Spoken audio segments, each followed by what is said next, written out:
guys, it's me, Danny again. I figure right now we can talk about like my experiences as a truck driver so far, and kind of go like how I originally got into it, and we can go from there. So my trucking career, like most people, I started a few years ago. I think I was probably about, I had to have been 19 at the time. Yeah. And I was working at a company. I'm not going to give the name of the company because I don't know they want the publicity for it. I know it's kind of a weird thing, but like, I don't work there anymore and I don't want to give them like extra stuff. That's just me. But anyways, we'll just say I used to work for a construction company. Go with that. And there was always like truck drivers coming in, usually flatbeds or, yeah, it was mostly flatbed. There might have been a couple of times where there was a dry van trailer, but for the most part it was usually flatbed. And I got to talking to the drivers for the most part, and they were like, yeah, once you turn 21, go get your CDL, come on out on the road. You'll be making a lot of money, which is true. You will be making a lot of money, but that's going to kind of be getting into the pros and cons of stuff, and I'll get to that on a later video. I'm not going to get into that on this one right now. Or at least try not to, I'll put it that way. But yeah, that's what I did. So whenever I got close to turning 21, I had somebody that I know that used to work at Maverick Transportation. And so they were telling me all the stuff about that. I was like, okay, Maverick Transportation, that's fairly close to where I live. And yeah, I went there. I went through the orientation. It started in January. Because it's kind of a long story, so this is how I'm going to try to break it down the best I can. And I might have to go back and like retell a couple of things. But you're about to see how I do my storytelling. Oh boy. Okay, so yeah. Orientation started, I think it was like the first week of January. And that was fine, because I didn't live super far from like the terminal, so that wasn't a big deal. I packed my bags, went over there, and got there on a Sunday. Monday came around, as we started to call it No Breakfast Monday, because Monday is whenever they would do everybody's physicals, drug tests, and a few other things. I don't remember everything because that was like 2 years ago. But yeah, your physical, if you go with Maverick Transportation and most trucking companies, not all of them, but most, I know for a fact with Maverick, you will have to do a urine, a hair sample, and a saliva sample, which I don't do drugs anyway, so that never really bothered me. And then after that was a full day, and I mean a full day of physical activities. If it wasn't doing DLT physicals, which aren't very hard at all, nearly anybody can pass those, it was doing the company physicals. Getting up and down off of trailers, trucks, having to squat, go up and down steps so many times. I don't even remember like all of the stuff we did because like I said, that was 2 years ago. But it was just a long day of doing that stuff. And by the end of the day, you got an envelope and it either had a green Uno card, which meant you were hired, or a red one that said you weren't hired. I was like, I'd rather you just tell us up front. But no. And that was that. And then they gave us homework on top of that because it was learning how to read a map and doing your trip planning. And you might as well get used to that because the entire time you're at Maverick, they will be constantly handing you those tests until you get ready to go into their, I think it's called business unit training or something like that. I believe that's what it's called. But yeah, so first day that was that, I had a roommate in our little quote-unquote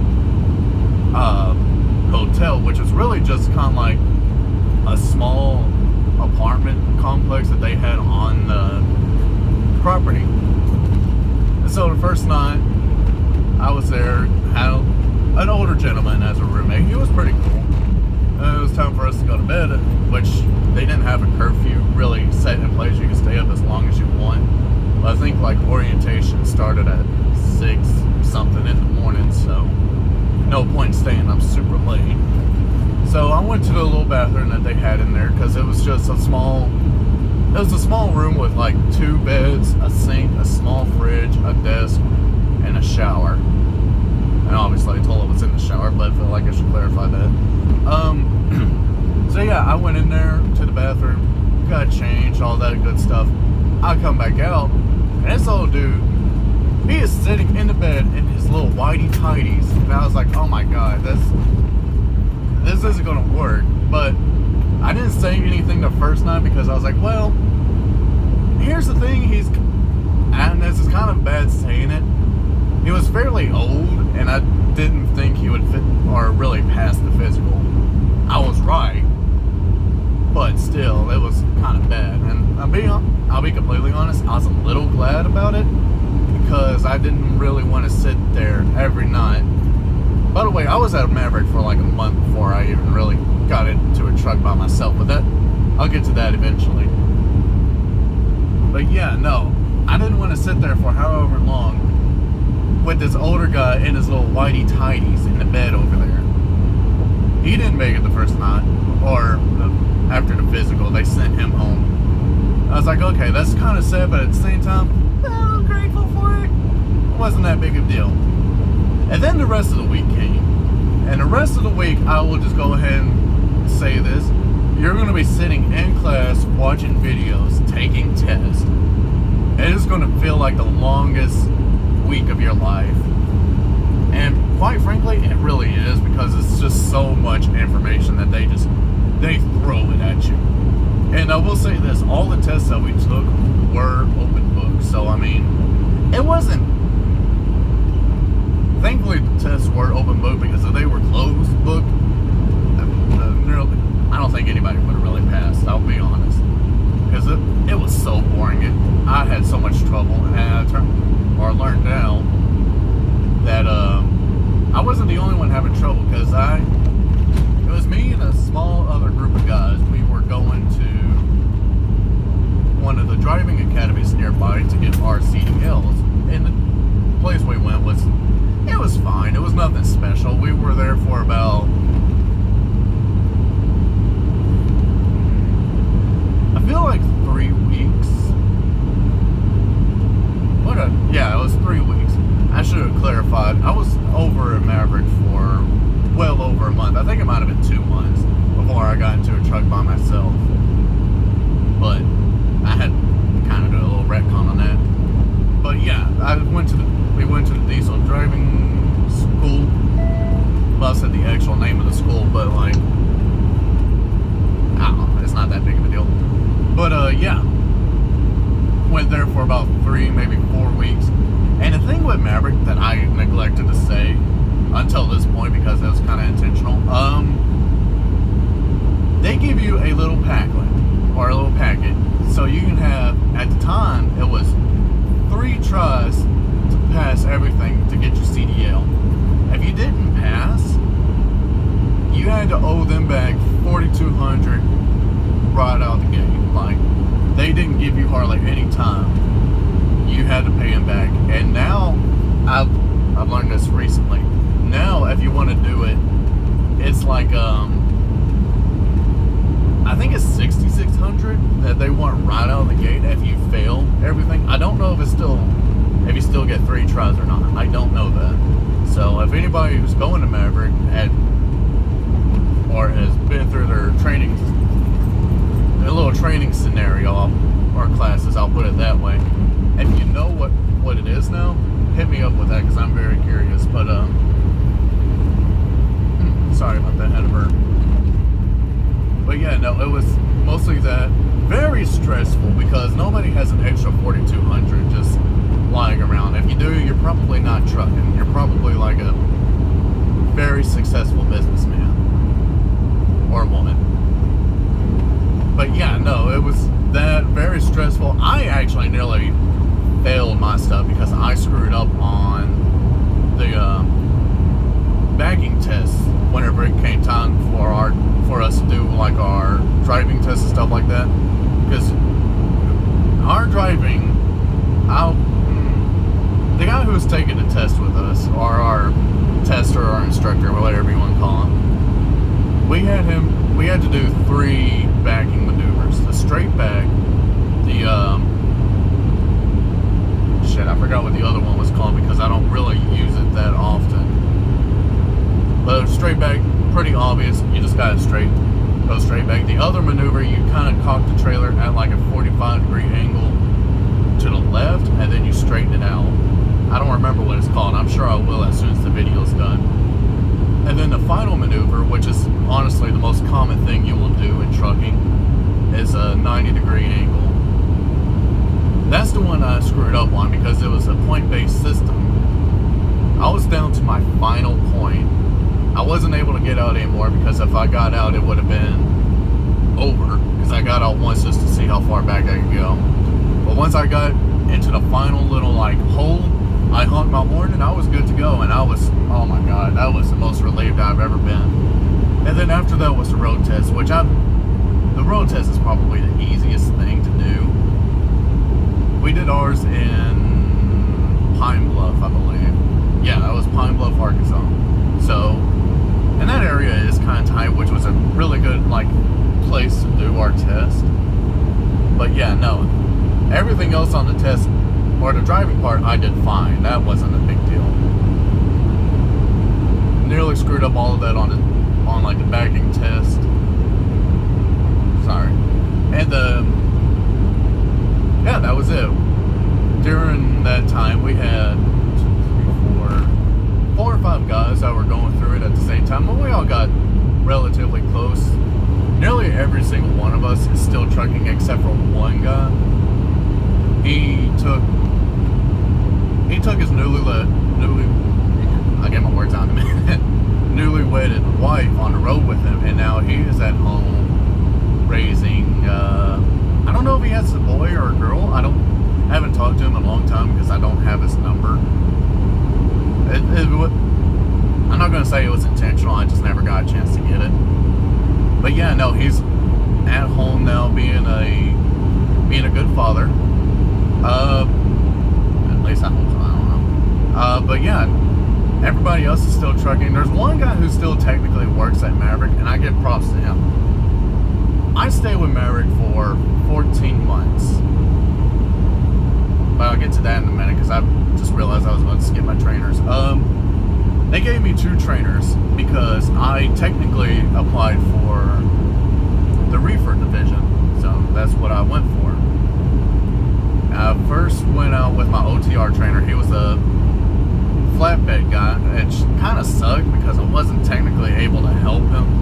Because if I got hurt on the trailer or doing anything, they would have to... Insurance wouldn't be able to cover my injury, so it would have to be out of pocket. So I really wasn't able to help him with stuff, but he was a really cool guy. He was British. That really doesn't have anything to do with like the main story. We just kind of... I just wanted to throw that out there. He was a really cool guy. We got along pretty good. Not really any like bickering or anything like that. And then my second guy... Well, hang on, let me back up a little. No, I am remembering right. Then the second guy, they had me go to Russellville for like a week. Russellville is in Arkansas. It's over by Fort Smith, and for those who aren't very familiar with it. They had me go over there for like a few days to learn how to run the refrigerated trailer, or as many people call it, a reefer unit. You'll hear that a lot if you go into that. And the reefer unit, it's not bad to start out with. It really isn't, because all you gotta do is you go to like the side of a trailer or like the front part of it, and you just set the temperature and stuff to whatever you want. It's not bad at all. The biggest thing with it is that you're gonna have to remember to fuel up, because it does obviously run off of diesel, so you are gonna have to remember that. But sorry, getting a little thirsty.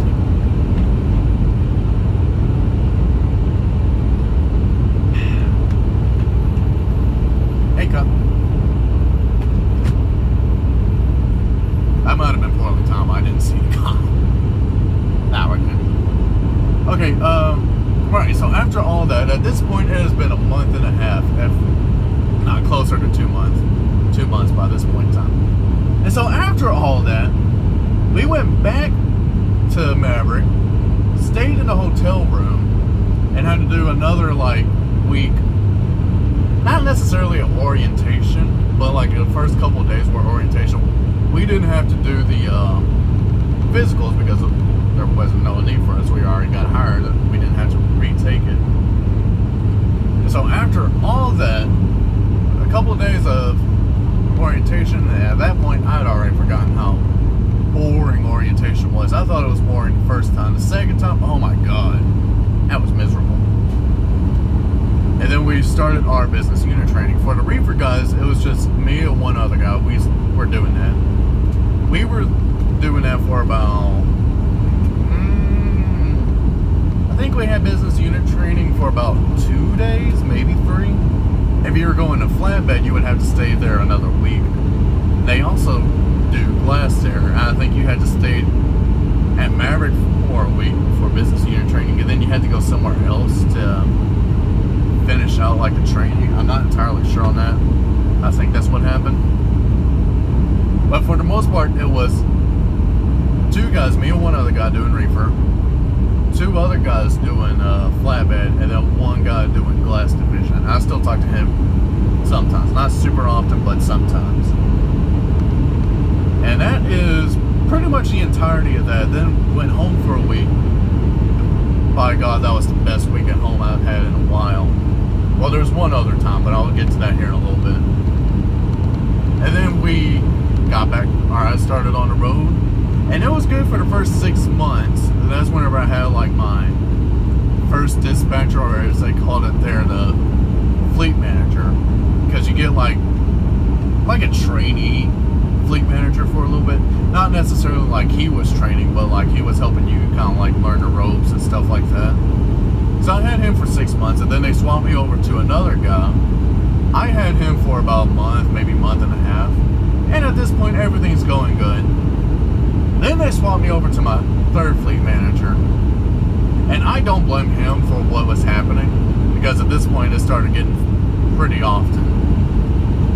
They started doing these just-in-time loads. And if you don't know what those are, they are a pain in the ass to do, because they give you very, very, very little time to actually get to the place and get unloaded or loaded. Basically, you have a very, very, very small window from the time you are loaded to the time it is supposed to be delivered. And if it's not delivered, kind of out of luck. So you had to push it a lot. Excuse me. But yeah, no, I don't blame my new fleet manager for that, because he had just swapped over to fleet managing or dispatch. He was one of the guys that was planning out like routes and stuff like that. I forget the specific name they have for him over there. But at that point, I've been with Maverick for about 8-9 months. I was like, okay, whatever. I'll keep riding it out for a year, and then I'll swap. The just-in-time loads were getting so bad that there was a couple weeks I didn't go without a shower. You have no idea the true smell of a man or a person who hasn't showered in a little over a week, and every little, I can move my finger and I could just a wave of smell just hit me. There's a couple times I had to take a 30-minute break just to take a shower, because it was rough. It was getting very rough. So around Thanksgiving, I actually went home one day for Thanksgiving, and then I stayed out for a little bit, because what I was doing with Maverick, since I was OTR, I think it was like every 6 days you're out on the road, you get 1 day at home or something like that. I think that's how it worked. So what I would do is I would stay 2 months out on the road, and then go home for a week, maybe a little over a week. And those were great. But doing that, you were so tired by the time whenever you fully get like re-energized and ready to go back, or ready to want to do stuff, you got to go back out on the road. And it was a vicious cycle of just rinse and repeat of that. Eventually, I got to the point where I just stayed out about maybe 5 to 6 weeks, and then was home however long, a month, or I was out a month and it was home nearly a week. But I started doing that after New Year's. Before New Year's, I actually intentionally did put in vacation time for, or home time as we called it, for Thanksgiving. Instead, I saved up a lot of my home time. So by the time whenever Christmas came around, I had from like Christmas Eve all the way to like New Year's at home, and that was like the best 2 weeks of my life. I did absolutely nothing. I took that as like a mini vacation. I didn't hardly drive anywhere if I didn't have to. It was like the best 2 weeks of my life.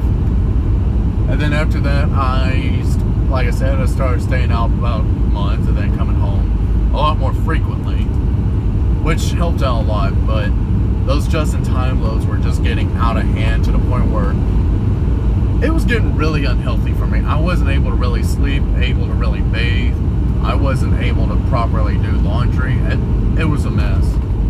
So I put in my 2 weeks, January, February, March. I quit around April. I had to, sometimes I can't always have big brain going. I kind of forgot like the months, just like after February. Sometimes that happens. Dyslexia, bitch. But no, yeah, I quit around April. At that point in time, I've been working for Maverick for about 14 months, and then after that I took a little bit of time off and then started my local job. I'm probably not going to get into too much with my local job. I'll do the bare minimum on it because it's already a longer video than I meant for it to be, just because there was so much with Maverick that happened, and honestly there's still a lot more that did happen, but I don't want this to be like an hour-long video, which I could easily do, but I'm not going to do that here. But yeah, after Maverick, I took like a month off, and then I started a local job delivering produce and deli stuff to Kroger's at night. And honestly, like, starting out on a job was not bad.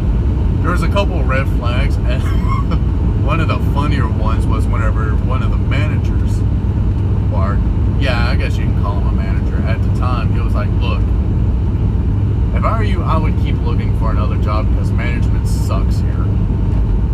And I already kind of figured that out because they had lost like one of the, not my birth certificate, but it was like a drug test or something. It was taking a lot longer to get done. And at that point, I was already getting tired of like waiting. So once whenever he told me that, it's like, all right, I'll keep looking for another job. In the meantime, maybe something better will pop up.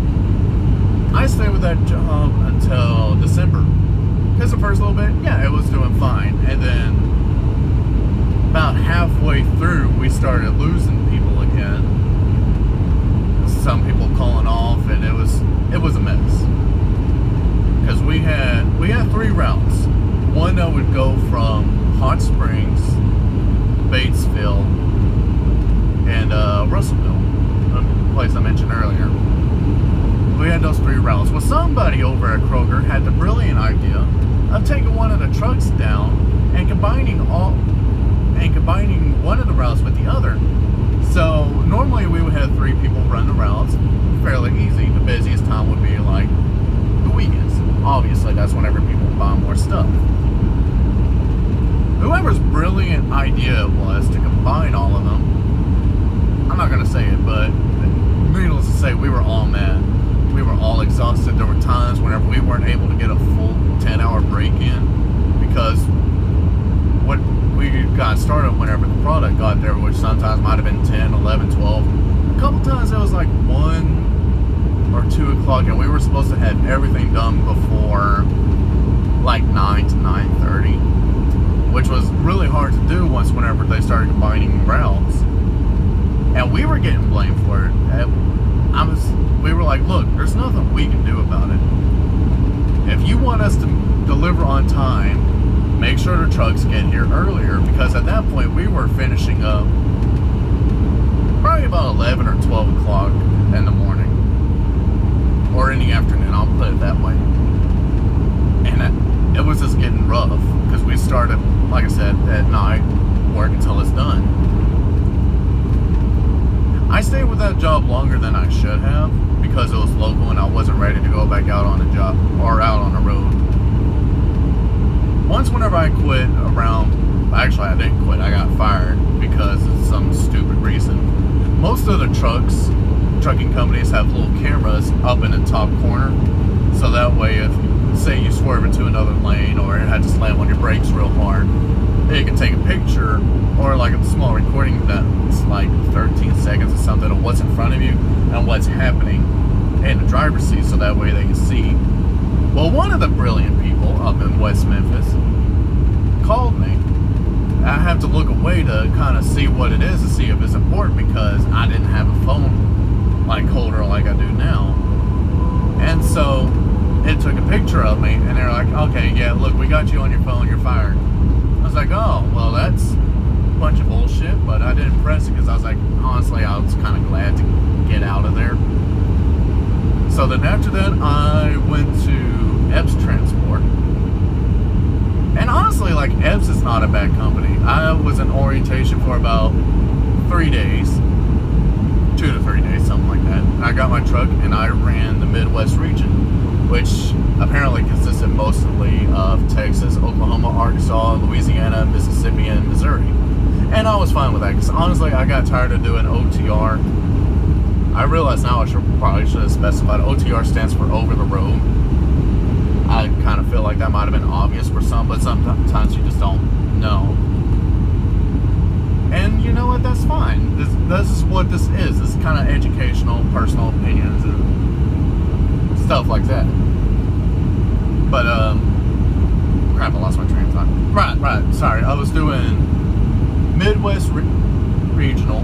Like I said, mostly consisted of Texas, Arkansas, Oklahoma, and the surrounding states in that general area. And I did that for about 4 or 5 months, and it was mostly just dropping hooks for dry vans. There were sometimes we'd have to get unloaded or loaded,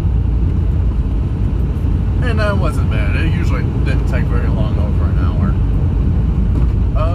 which is a lot shorter than reefer, because in reefer, at least on Maverick's side, and I forgot to say this earlier, there were sometimes I waited at a door to get loaded or unloaded 10 plus hours, and you need at least 10 hours to fully reset your clock. Let me tell you, those are the worst. Crap, I lost my train of thought again. I'm sorry. ADD, you know, it sucks. But yeah, no, it did that for about 4 or 5 months.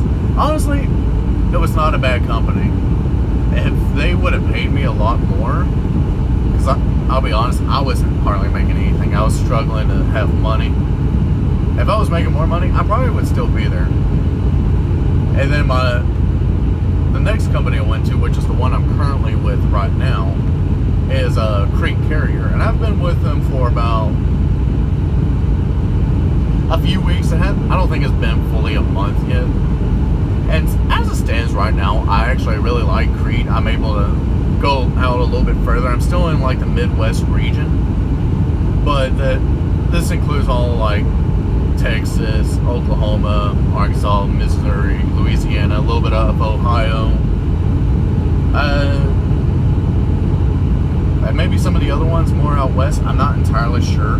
Like I said, I'm still kind of learning some of the stuff with Creed, so I'm not going to go as in-depth with them. But as it stands right now, I'm really liking it. Getting to be home a lot more often. With this one, it's about every 2 weeks. With Epps, I was home about every weekend if I wanted to be. And then, like I said, with Maverick, I was out 2 months at a time and home only 1 week. And that local job, I was technically home every day. I was going to say every night, but I technically worked at night, so that's not true. But yeah, that's mostly my trucking, like, career in a nutshell. There's some stuff I've left out intentionally. Some stuff I just kind of forgot. I might use it for like another video. But yeah, overall, like, trucking is not bad. It really isn't. I don't know where I'm going with this. Like I said, this is a learning experience for everybody here. For me and you. But yeah, no, that's mostly my career as a trucker in a nutshell. I know I already said that. But yeah, if you guys have any questions or anything like that, I'll do what I can. I'll try reading some comments. I just kind of noticed I talked on the side of my mouth more. Has nothing to do with the video, I know. But yeah, no, that's it. I'll try to upload fairly frequently, like if not every day, then maybe every other day. It just depends on like when I'm ready to talk or say something, and then further on down the line we'll start. Actually, I do kind of have an idea, but I'm gonna save that for later on. Like if this channel does get, I don't want to say popular, but like people are kind of watching it. If that's the case, then I do have a couple of ideas as to how I want to like move the channel forward and stuff like that. But as it stands right now, I think we're at a very good like beginning position. But, ooh, a 30-minute video. I just sit here talking. Not gonna lie, it's kind of nice. Sorry, I lost my train of thought. I'll edit this part out probably. But yeah, no, have a good day, everybody, and if it's your birthday, have a beautiful, wonderful day. Peace.